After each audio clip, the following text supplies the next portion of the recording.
Salut mes petits pragmas. Rappelez-vous, on avait parlé des scientifiques qui avaient été forcés à prendre position par rapport aux OGM. Hein. Donc déjà ça avait fait un beau scandale, parce qu'il n'y a pas consensus scientifique au niveau des OGM, et il n'y a pas qu'une seule voix qui s'exprime. Et juste avant ces votes d'OGM en Europe, on a dit, bah tiens, on a fait parcourir aux scientifiques, on leur a dit, tiens, si vous pouviez vous exprimer sur les réseaux sociaux en faveur des OGM, avec les hashtags qui va bien, les personnes à citer qui vont bien, etc., pour faire une bonne campagne de pub pour les OGM, et mentir en fait à la population en disant que en fait les scientifiques approuvaient ça, alors que c'est totalement faux, parce qu'il y a une bonne partie des scientifiques qui disent attention, attention, attention, non, non, non, non, non, il n'y a pas consensus, les études sont toujours en cours, c'est totalement faux ce qui est en train de se passer. On est en train de voler la science au peuple, en fait, à la société. Et là, même scandale sur la viande. La viande, on a des tweets qui ont été supprimés à propos de la viande. Parce qu'ils ne vont pas dans le bon sens. Tweet supprimé de l'INRAE sur la viande. Des chercheurs pointent des pressions. L'Institut dément. Alors, vous voyez la glissade qu'on a de la science vers... il faut que tu adoptes un point de vue blanc ou noir. Il n'y a pas de zone grise, il n'y a pas de débat, c'est soit t'es pour, soit t'es contre. C'est plus de la science. Ce n'est plus de la science à ce niveau-là. On rentre dans le dogme. La suppression par l'INRAE d'une publication sur la place du végétal et de la viande dans les restaurants qui a entraîné de vives réactions suscite l'inquiétude des chercheurs qui dénoncent des pressions et défendent la liberté académique. C'est marrant, on retrouve exactement la même chose, qu'il n'y a plus la liberté d'expression, qu'il y a des pressions que dans le cas des OGM qu'on a traités il y a 2-3 jours. Les chercheurs et les scientifiques subissent-ils des pressions qui entraveraient leurs recherches? La liberté académique et l'indépendance des chercheurs sont au cœur des interrogations après la suppression d'un tweet de l'Institut national de la recherche agronomique, INRAE, sur la place de la viande et du végétal au restaurant. Une publication qui a suscité de virulentes réactions au point que l'INRAE a supprimé son tweet. Alors, est-ce que ce tweet va vous indigner? La suppression d'un tweet fait polémique. Le 14 février, pour la Saint-Valentin, l'INRAE publie sur X un article renvoyant à la thèse du doctorant Arnaud Lamy, consacrée à la question de l'utilisation de la viande en restauration entre place centrale dans la cuisine traditionnelle française et enjeux de durabilité, résume l'INRAE dans son tweet désormais supprimé. Et donc le tweet, le voilà. Aujourd'hui, ah non, c'est pas ça. Aujourd'hui, l'INRAE a dû retirer ce post ci-dessous suite à des pressions. Apparemment, l'INRAE n'a toujours pas le droit de parler de cuisine végétale, d'alimentation durable ou saine. En attendant, leur super article est toujours disponible ici. Donc il disait, pour la Saint-Valentin, vous avez prévu un dîner en amoureux. Les cartes des restaurants sont un vrai sujet d'étude puisqu'elles montrent comment les chefs cuisiniers appréhendent une cuisine saine et durable où la viande laisse la place au végétal. Arnaud Lamy a consacré sa thèse à la question de l'utilisation de la viande en restauration entre place centrale dans la cuisine traditionnelle française et enjeux de durabilité. Et moi, c'est quelque chose que je vous avais dit à propos de la viande. Le problème n'est pas la viande en soi. Le problème est qu'on en consomme trop. C'est-à-dire que consommer 14 fois de la viande par semaine, c'est une hérésie. C'est une putain d'hérésie. On n'est pas censé bouffer autant de viande par semaine. Et ensuite, comme toujours, c'est la dose qui fait le poison. Ensuite, ça entraîne des maladies. Des maladies digestives, des maladies, des cancers du côlon, etc., etc. Tout ça, c'est pas anodin. Nous, on est à quelques centaines de grammes de viande par semaine. Par semaine. La problématique, c'est pas où t'es vegan ou tu manges de la viande. C'est pas ça la problématique. La problématique, c'est, comme je le disais, est-ce que t'es putain de capable de tuer ce que tu as dans ton assiette? Si tu me dis non, c'est que t'es un foutu hypocrite en fait. T'es un foutu hypocrite, t'es pas foutu normalement de manger ce que tu as dans l'assiette. Parce qu'à partir du moment où tu mets tu dois faire l'acte de mise à mort d'un animal, crois-moi que mécaniquement, tu manges moins de viande. C'est mécanique. Parce que c'est pas plaisant de le faire. Sauf que cet acte-là, il a été délégué à des abattoirs, donc à quelqu'un d'autre, et il y a personne qui a fait toute une carrière entière dans un abattoir. Ça n'existe pas. Hein. Parce que c'est pas quelque chose de plaisant. Personne prend son pied à trucider des animaux à la chaîne. Jamais.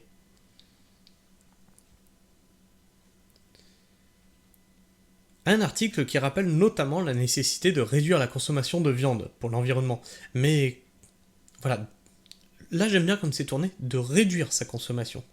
Et pas d'anéantir complètement les élevages comme on nous pousse là, comme les directives européennes nous poussent. Là. Puis c'est pareil, il y a une telle production de viande que vous n'avez même pas idée de tout ce qui est balancé, quoi, tout ce qui est jeté. C'est un truc de fou. Mais comme la viande reste un temps sacré en France, la publication de l'INRAE sur X a suscité une levée de boucliers remettant en cause l'intégrité des chercheurs. L'INRAE est devenue une ONG où les militants ont remplacé les scientifiques. Peste ainsi Jean-Baptiste Moreau, ancien député LREM et rapporteur de la loi Egalim. Aujourd'hui, lobbyiste dans le monde agricole. Avant, l'INRAE servait à quelque chose. Aujourd'hui, c'est devenu un ramassis d'activistes bons à rien à supprimer et vite.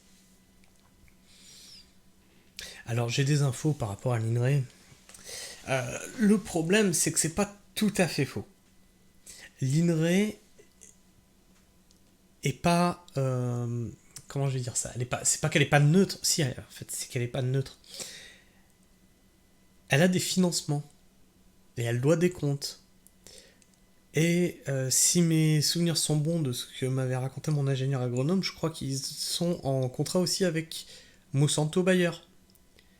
Donc toutes les recherches qu'ils ont, vont vers ces organismes-là. Si mes souvenirs sont bons. Hein. C'est pour ça qu'ils se méfient toujours quand il y a des trucs de l'INRAE. L'INRAE, c'est aussi ceux qui ont validé les études du bec et loin. Sachant que les chiffres... Ils leur ont fait dire un petit peu ce qu'ils voulaient. Ça, je pourrais... j'y passerais des heures à vous expliquer ça, ça serait beaucoup trop long. Mais on vit pas, par exemple, comme ils nous disaient, ouais, sur 1000 mètres carrés, vous pouvez faire 10 000 euros de bénéfices. Non, faux, archi faux. Stop, on arrête les conneries. Non, parce que ça a été dit, ça a été validé par l'INRAE, et j'ai des gens qui veulent venir prendre des renseignements pour se lancer sur 1000 mètres carrés. En maraîchage. D'un moment. Un peu de sérieux. Somme un autre éleveur du Cantal, suivi par 31 000 abonnés. La publication a par ailleurs été décriée par le puissant syndicat agricole FNSEA qui défend une agriculture productiviste, dénonçant un positionnement anti-viande et une provocation juste avant le salon de l'agriculture. Alors, le problème n'est pas tant le poste en fait, je pense. Le problème, c'est qu'il a été fait par une instance agricole. Je pense, n'importe qui aurait pu faire ce poste-là, on n'en aurait pas entendu parler. Là, ça secoue tout le monde parce que c'est une instance agricole qui l'a fait. Ça aurait été Leclerc, ça aurait été Auchan, ça aurait été Carrefour, ça aurait été n'importe qui. Hein. Sandrine Rousseau, personne n'en aurait entendu parler. L'INRAE dément. De son côté, l'Institut déplore une polémique qui n'a pas lieu d'être et affirme n'avoir subi aucune pression. Le post diffusé sur X le 14 février sur le compte INRAE France a été retiré peu de temps après sa diffusion, car le ton était maladroit et le texte réducteur par rapport à l'article scientifique qu'il relaie, a communiqué l'INRAE à Ouest France. Nous n'avons pas reçu de demande de retrait, mais nous avons rapidement mesuré l'incompréhension au vu des réactions sur X, poursuit l'Institut, tout en faisant valoir que l'article complet est toujours présent sur leur site. Alors, sur X, je veux dire, non mais sur X quoi, Twitter, hein, c'est le repère de tous les trolls, c'est une poubelle en feu le bordel. Faut pas t'attendre à ce qu'il y ait des réactions sérieuses. Des chercheurs d'INRAE étudient et publient des articles sur le lien entre l'alimentation et santé, l'importance et l'équilibre entre végétal et animal dans les régimes alimentaires. Depuis longtemps, tout comme ils publient beaucoup sur l'importance de la place de l'élevage qui va jouer un rôle clé dans la transition agroécologique en France et dans le monde, ajoute encore l'Institut. Et oui, pour moi, c'est un non-sens que d'éliminer l'élevage. Pourquoi ? Parce que quand on a une démarche un peu permacole comme la mienne, et tu te rends vite compte que si tu n'as plus d'élevage, tu fais comment pour amender ton sol ? Pire que ça, c'est que là on est en train de travailler sur nos propres élevages pour ne pas être dépendant des élevages d'à côté, des chevaux, des vaches, etc. Donc on est en train de travailler sur des élevages de lapins, donc pour le moment on se fait la main, pour voir combien de fumier on pourrait récupérer pour mettre sur notre exploitation. Donc là, on commence par 2 couples pour se faire la main, pour voir le temps de travail, pour voir, on décompose bien les choses avant de multiplier ça, d'en avoir des dizaines. Donc tout ça, c'est des mécanismes, des calculs, etc. Et pour moi, l'élevage est complètement lié à la production légumière. Je veux dire, plus de fumier égale sol mort. Sol mort. Et la permaculture t'apprend à être le moins dépendant possible des intrants extérieurs. Alors aujourd'hui, on est encore dépendant des intrants extérieurs. On va chercher notre fumier de cheval à 5 km de là où on exploite. On a la chance d'avoir un élevage de cheval à 5 km. Mais le jour où il dit stop, tout peut arriver. Le jour où il dit stop, ou qu'il met la clé sous la porte, j'ai plus de fumier de cheval, moi. Donc tu vois, tout ça, ça se réfléchit. Alors le jour où on arrête complètement les élevages, on fait comment ? On sera dépendant des intrants chimiques ? Un enjeu environnemental.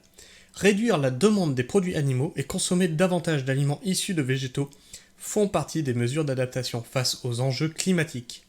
Modérer la consommation de viande réduit la pression sur l'utilisation des terres et sur l'eau. Ce qui... Alors ça c'est pareil, ça c'est un faux débat. Je vous l'avais déjà expliqué, ça, le truc de l'eau dans l'élevage, c'est un faux débat. Ce qui réduit la vulnérabilité par rapport aux impacts du changement climatique. Avait notamment expliqué Valérie Masson-Delmotte, paléoclimatologue, et ancienne coprésidente du groupe 1 et du groupe expert intergouvernemental sur l'évolution du climat, le GIEC. Dans une publication consacrée au sujet sur X, tout en rappelant que les systèmes d'élevage sur prairie ont des impacts positifs. Un tiers des émissions mondiales de gaz à effet de serre sont liées au système alimentaire, dont la moitié est liée à l'élevage. Un Français consomme en moyenne 84,4 kg de viande par an. L'élevage représente environ 15% des émissions en France. Alors attends, nous on fait 15 kg, 30 kg par an, divisé par 3, on fait 8 fois moins. On fait 8 fois moins que la moyenne, nous. L'élevage représente environ 15% des émissions en France, selon l'I4CE.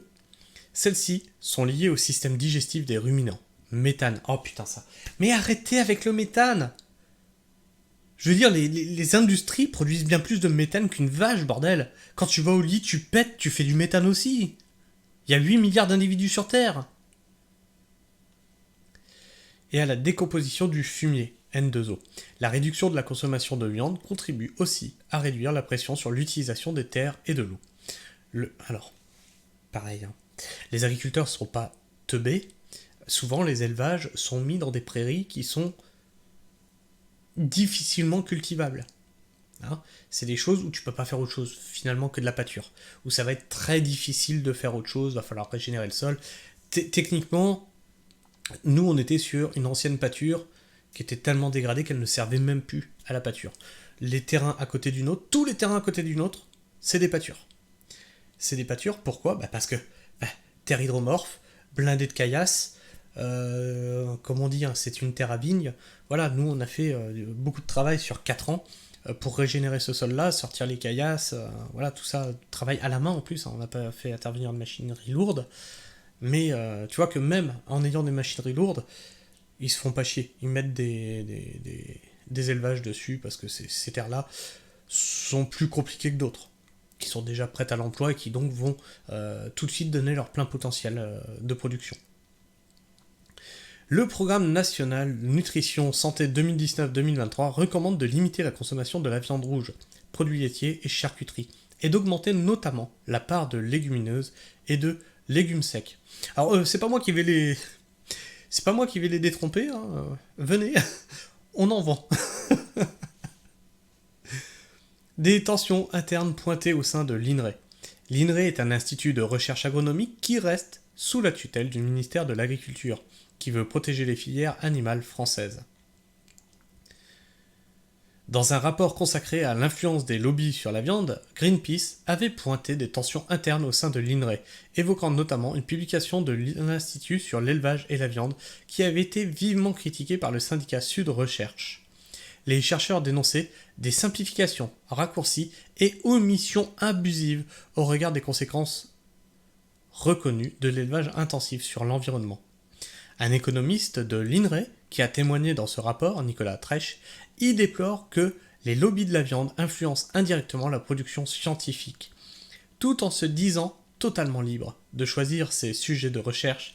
Il a affirmé ressentir une influence, témoignant que l'un de ses articles sur l'avenir de l'élevage lui avait été refusé, car perçu comme trop engagé et problématique contre le comité de direction et les relations de la revue avec le monde agricole, selon lui.